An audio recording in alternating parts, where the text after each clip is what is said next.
Hey, everybody. This is the second of the two presentations going on this week for FDR and for the Great Depression. The first one looked at how Hoover responded to the problems of the Great Depression when they began in 1929, and then kind of charted the course of his presidency up until the time that we reached the election of 1932. So today we're going to look at FDR's response, at least partially. We're going to go all the way through this presentation, but we'll go part ways through, and then we'll do the remaining part and some more next week. Anyhow, so there are people who think the Great Depression didn't begin with the crash. I'm going to be honest with you, I can't imagine a better place to start that one. But, that's what some people want to suggest was going on. That was just one economic thing that happened and maybe people could have recovered from, but then things compounded on top of it and so forth and so forth and so forth. 1932, of course, is an election year. And so you have Herbert Hoover, the incumbent Republican presidential candidate, versus the then governor of New York, Democrat Franklin D. Roosevelt. And you can kind of see where things have gone. Granted, this isn't the sharpest thing to see of all time. 1929, stocks are up here. By the time you get to 1932, stocks have really gone into the toilet. It's a economic axiom that, if the economy is not doing well, typically, the president who's up for re-election will not do well, which is probably one reason why Trump is working so hard as he is right now. Just historically speaking, presidents don't get reelected when things are going poorly.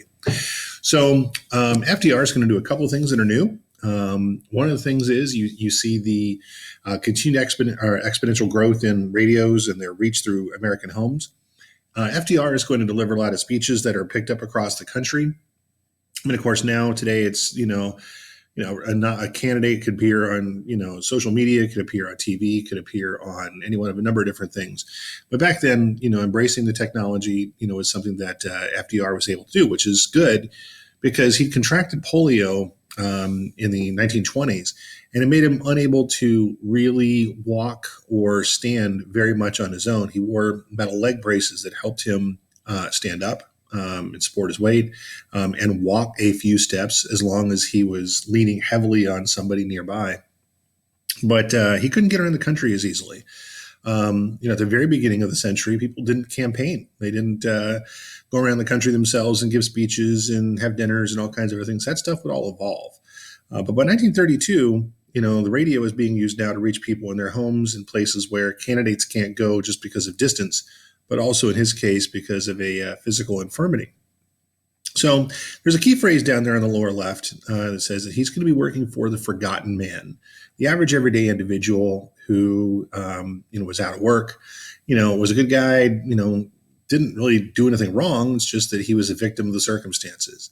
Later on at the Democratic Convention, when they officially nominate him for president in June of 1932, it's the first time you do see Roosevelt come out and use that phrase that he'll become known as his domestic agenda, the New Deal. He says, I pledge myself to a new deal for the American people.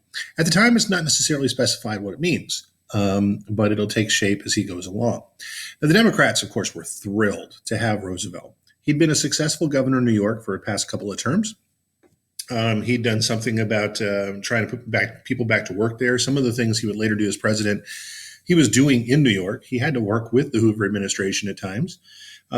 He was nationally known, having been a vice presidential candidate in the 1920s. He'd been the assistant secretary of the Navy earlier on in a previous Roosevelt, in this case, Theodore Roosevelt administration. By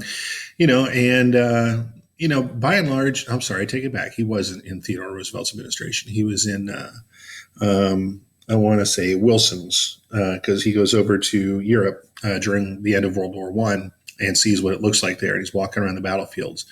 But of course, the big thing in 1932 is that anybody running against Hoover has a pretty good shot. A poncho, a doormat, a dead body might do better than Hoover would. And there are some Republicans, again, who wanted to stick with their guy no matter what. They wouldn't look at any other, argument. And that's fine. But, Roosevelt offered an alternative as far as how he wanted government to operate and how he wanted the country to recover. So one thing that he had done was he'd spent a lot of money in New York giving people jobs and doing other things. He was a wealthy dude. But realistically speaking, he really, really, was able to talk to just about anybody. He was very comfortable with, the lowest working man. And his upbringing and background, was something that a lot of people would later call him a traitor to his class, because he was a very rich dude, inheriting money from his mom and all kinds of other things. But one other asset he's got going for him in 1932 is his wife, Eleanor. Her picture's on the left. She basically creates the mold for the modern first lady. She's going to go around places her husband can't for one reason or another. He might be appearing in, let's say, for instance, New Jersey at a fundraiser, and his wife's in New Mexico at a fundraiser. And by the time you get to the presidential nomination, she'd gotten, very, very adept at going places her husband couldn't, noticing an awful lot of things going on very, very subtly, and then going back and talking to her husband quite obviously about what she'd seen, what she'd experienced, what she'd heard. And FDR was able to use her kind of like what we would think of as a spy, to go figure out things that, would be helpful to him to understand the situation people were in or different things that people were going through. So in November of 32, when the election takes place, unemployment's at almost 24%, one of the highest rates in American history. By the time you got to the presidential inauguration in March of 33, because the amendment hadn't been added yet, 2 million people will be homeless in the United States. That doesn't sound like a lot today. We probably have 2 million. But realistically, at the time, it's really, really bad because, again, there's just not as many people in the country then as there is now. But people are just generally disgusted with what the Republicans have been up to, as far as their handling of the economy during the time of the crash onwards. Remember, again, Hoover takes office in March of 29. Then just a few months later, you get the crash.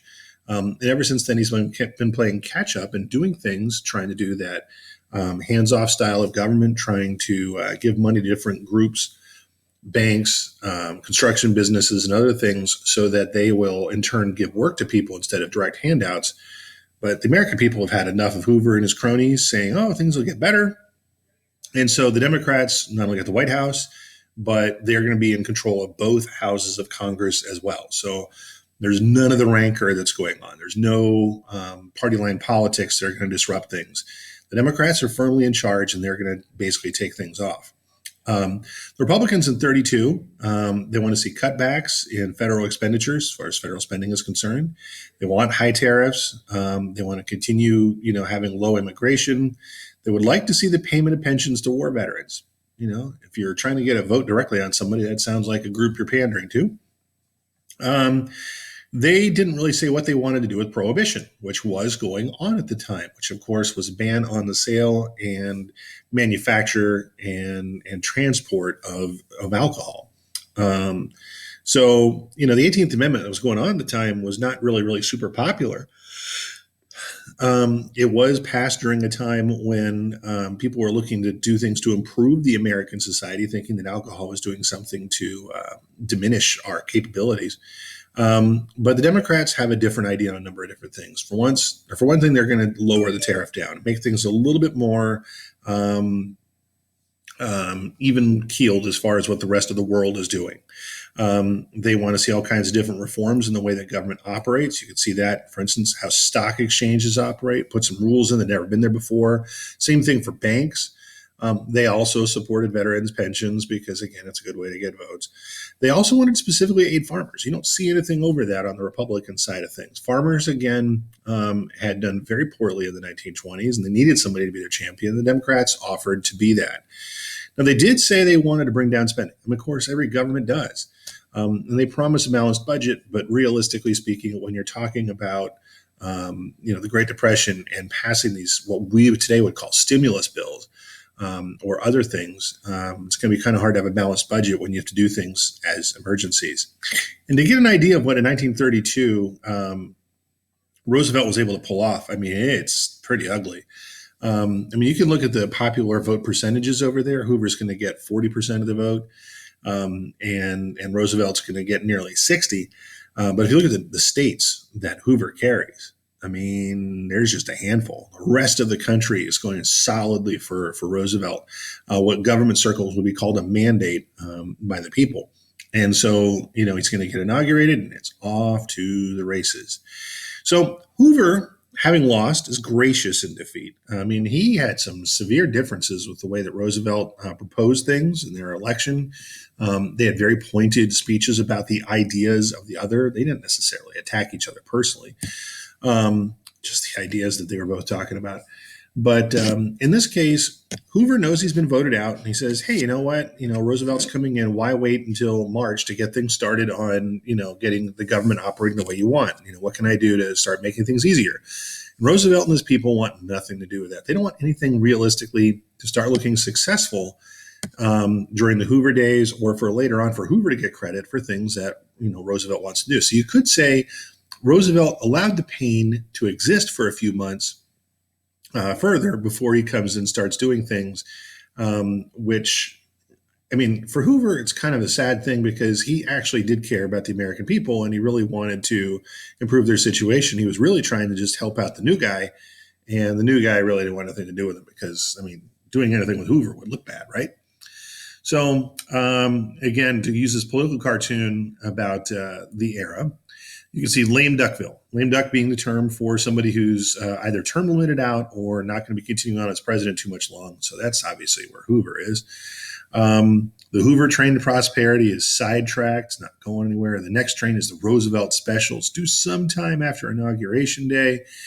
And all these people are waiting to get on the next train. Banking laws are revised, and financial stability and taxation. And they've been waiting a while, as you can tell by their body language. So everybody's just waiting for this new start in American politics that Roosevelt seems to represent. Same thing going on here, another political cartoon from the lame duck era. Hoover's running away from a car that he's crashed. You see it over there. He's driving Uncle Sam. He crashes it into, what looks like a bog or something. But here's FDR. He's rolling up his sleeves and he's going to go in and get, the U.S. and Uncle Sam, out of the muck and start preparing the country for greater success. One more time, the financial crisis here. This is, supposed to be Roosevelt. You can see it says it right there.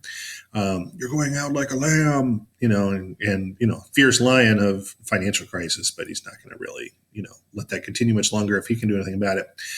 So people aren't really sure what's going to happen when Roosevelt comes in. And a lot of people are going to start going to the bank and they start withdrawing assets in the form of gold. Now, why is that important? Gold was used to back up the money at the time. And, it gave the dollar its purchasing power. If you gave it to somebody and you could say, this is worth $1, and they'd be like, okay, I know the federal government has, all the gold to back it up. It's called the gold standard. We don't do that anymore. But people start taking a lot of gold out and people don't know, what's going on because all of a sudden all this gold is flowing out of banks and, that's going to sort of make things a bit riskier. In response to that, the New York Stock Exchange, the Chicago Board of Trade, which does things like futures trading, both of those are going to close because they don't really know what's going on. Is this the beginning of another financial crisis or not? All the banks across America, all the banks in most of America are going to close. And in general, most people were very limited as to what they were allowed to withdraw. If Roosevelt came in, changed things massively, and banks started failing, this way more people would have access to, some of their money as opposed to a few of the people having access to all of their money and everybody else getting hosed out of it. So, things are a bit difficult.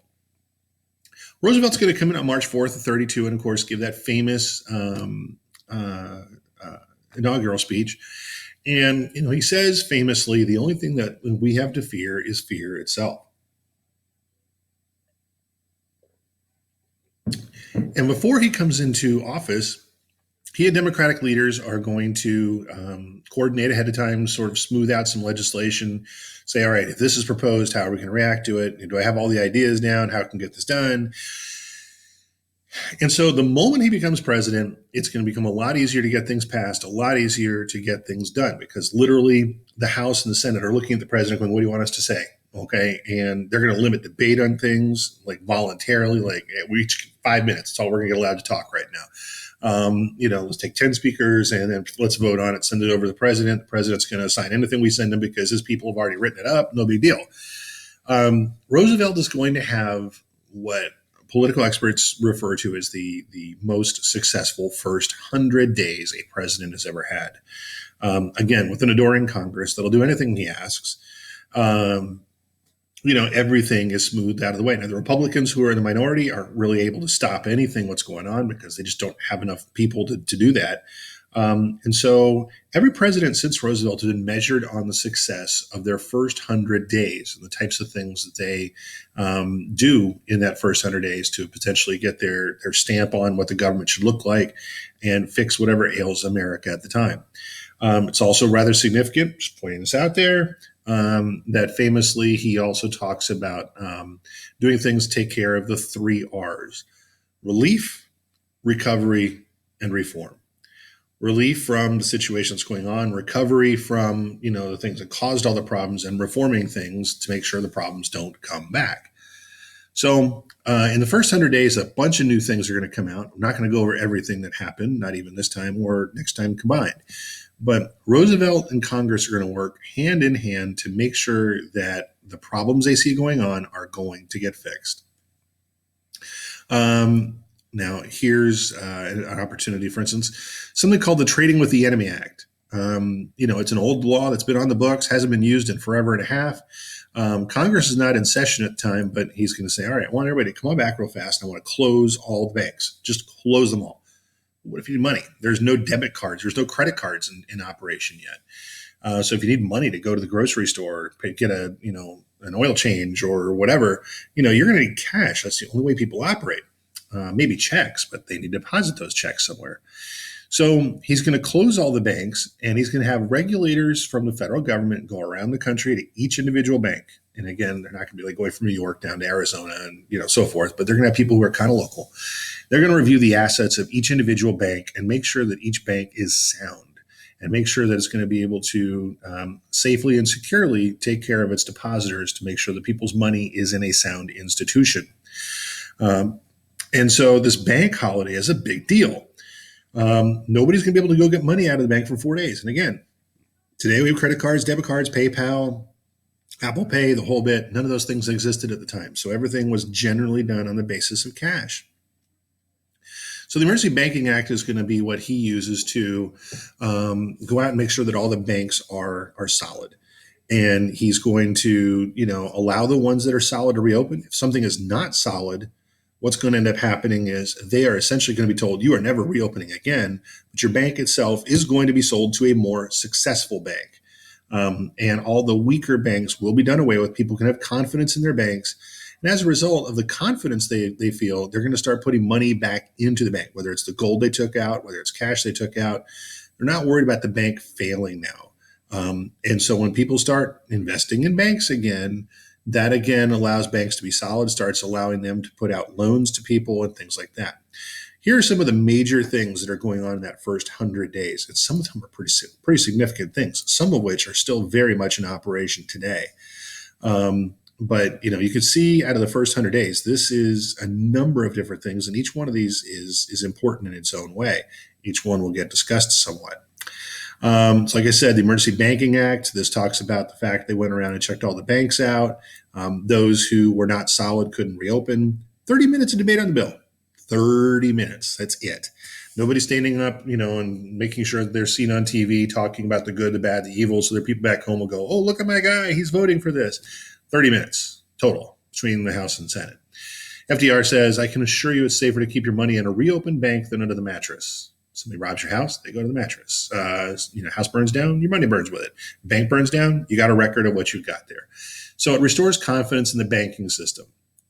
And when he campaigned and used the radio, he's going to set a precedent that he's essentially going to follow while as president. He's going to do something called a fireside chat. The point of which is not everybody in America has majored in economics at a major institution. So as a result of that, he's got to be able to explain things to people in a way that they're going to understand. And he makes this point to say, all right, I want everybody to gather around your fireside like I am right now, whether he is or isn't. And he would say, all right, I'm going to talk to you about the situation. He would put it out there in very, very plain, easy to understand terms of what was the problem and what was his proposed fix. So, he would be very, very careful and very, very thorough And he wouldn't do it in a way that bored people, but he would do it in a way that everybody could explain it and discuss it with each other and go, man, that Roosevelt's a genius. And he would do this with his talks to the American people, these so-called fireside chats, for the remainder of his presidency, ending in 1945. People were confident in the banks all over again. You can see this thing over here, Central National Bank. Secretary of the Treasury has approved application for reopening your bank Wednesday, March 15th. So again, everybody's more confident. They're putting money in the banks. Life is good. Another thing that's going to be in evidence today comes out of the Glass-Steagall Banking Reform Act. Again, when a bank failed, there was no guarantee you're going to get your money back whatsoever. Again, the bank took your money, loaned it to somebody else so they could buy a house. And then that house is supposed to be repaid that house cost is supposed to be repaid over 30 years. Well, do you want your money given back to you over 30 years? Of course not. But to make sure that banks didn't fail, the Glass-Steagall Banking Act is going to create a program still existing today called the FDIC, the Federal Deposit Insurance Corporation.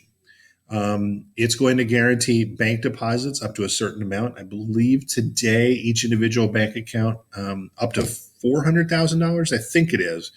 If you have $400,001 in there, if the bank fails, you're not getting that extra $1. But it's basically an insurance program that banks pay into to make sure that as banks fail, they use this insurance policy basically to guarantee their depositors so that it doesn't cause massive problems. And people therefore are more confident in banks, and they use them to store money and buy CDs and do other things. So that's still around today, the FDIC. You'll see that sticker on a bank if you were to walk up to the front door. FDR also decided the gold standard was too much of a limitation on what we needed to do. He needed to print a little bit more money, and we didn't have enough gold to go do that. So he's going to take us off the gold standard. That's going to cause, basically you're talking literally about, a piece of paper with some printing on it, what it's supposedly worth. It is going to cause some inflation because there's now more money in circulation, but that's going to make things a little easier to work in general. To save money for the government, one of those goals that both parties have campaigned on, all government workers and everybody in the military got a cut of 15% of their salary. Now, one could say, wow, that's terrible. Well, those people, again, at least have a job. How many people don't at that time? Just using today in the coronavirus era, how many restaurant workers are out of work? How many hotel workers are out of work? There's a lot of people who are out of work because their jobs aren't really guaranteed. As a teacher, I'm still trying to teach you guys. And I may be teaching from home instead of 3103, but I have a job. So, one could argue that 15% cut was better than having no job whatsoever. In addition to cutting government workers' pay, government departments were told to find ways to save 25% out of their operating budget, whether it was, reducing staff or doing other things. But it was going to make the government not have to spend $1 billion further, which at the time is obviously a hugely significant number, considering we're talking about the 30s and not talking about today. The Beer and Wine Revenue Act. Okay, now there's no sale or manufacture or transport of alcohol. That includes beer and wine. The Beer and Wine Act comes out and says, you know what, you can manufacture and you can sell and you can transport beer and wine, despite the fact that the 18th Amendment says you're not allowed to do that. So I guess that means that they're only going to be able to prohibit liquor. Beer and wine are not by themselves tremendously strong alcohol. But this is going to be done for the simple reason the federal government wants to basically generate taxes. You sell, beer and wine, the government's going to get a small cut of what that. Well, actually, they're going to add it on to the beer or the wine. And now instead of people sneaking it, again, speakeasies and legal alcohol was everywhere, despite the best efforts of the federal government to find it all. It was a law in the books. It was supposed to be followed. But now the taxes and those things, which are going to generate additional dollars to help the government operate and so forth and so on.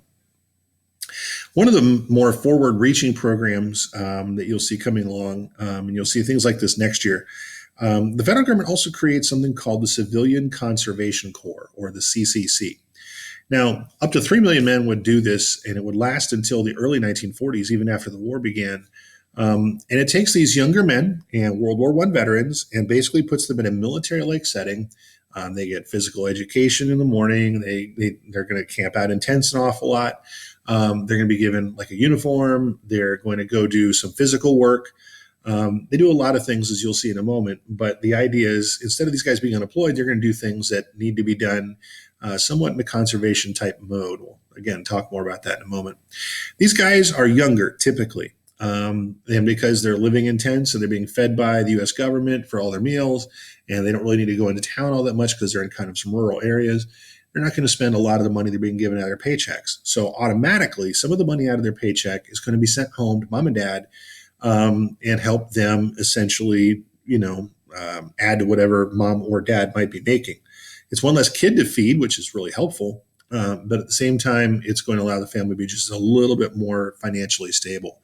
And then when these guys are off on the weekend, they can go out into the local town and they can go to the beer and wine place, to the bar. They can go buy some clothes and go to the movie theater. And they're going to use that money to prop up the local economies where they are, which is certainly helpful. A lot of things they do are conservation oriented. Now, first thing, telephone line putting up, there are some big stretches of the country. There's not a lot of people living out there, but someone in New York might want to talk to somebody in Los Angeles. So somebody's got to go out there and put up, all the telephone lines. They plant a lot of trees, and the trees themselves have roots that are going to anchor down the soil, which are going to go a long ways toward making sure the Dust Bowl doesn't continue, because the soil is going to be held down by the roots. And it's going to be better off for everybody.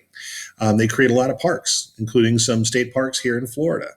And another thing they're going to do is go out to where there's forest fires. They're going to go out to battlefields and create national parks and national battlefields, like Gettysburg, for instance.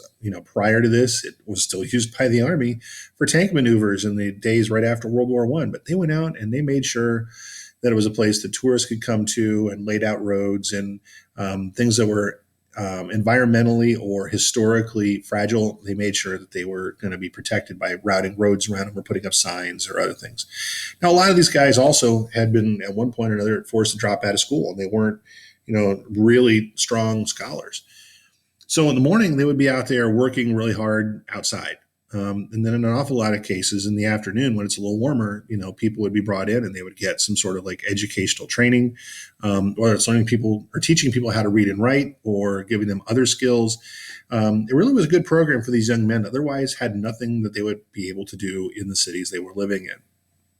Another program is FERA, Federal Emergency Relief Act. Money was given for state and local work relief programs. In this case, it was the federal government giving some money. We'd call it seed money today, and the states would have to put in some money of their own in order to get this money. It helped migrant workers. It helped farmers to become more productive. Say I'd like to share in a tractor with other people, or maybe it would be, leaving a field fallow, aka not planting in a particular area of crop that year. It employed a couple million people. And fortunately, it was kind of like a go-to for money for a lot of politicians. And the stuff that they ended up passing ended up being things that got a lot of criticism for the government, because it was overseen at the local and state level, where corruption was a little stronger than it was at the federal level. And again, as you can see at the bottom here, this was seen as a suggestion that put checks more in people's hands who weren't always working very much. And as a result, people thought it was wasteful. Okay, we're not going to look at the farm industry or agriculture this week. We're going to look at it next week. So having said all this, this is the end of this one. Happy May the 4th, etc.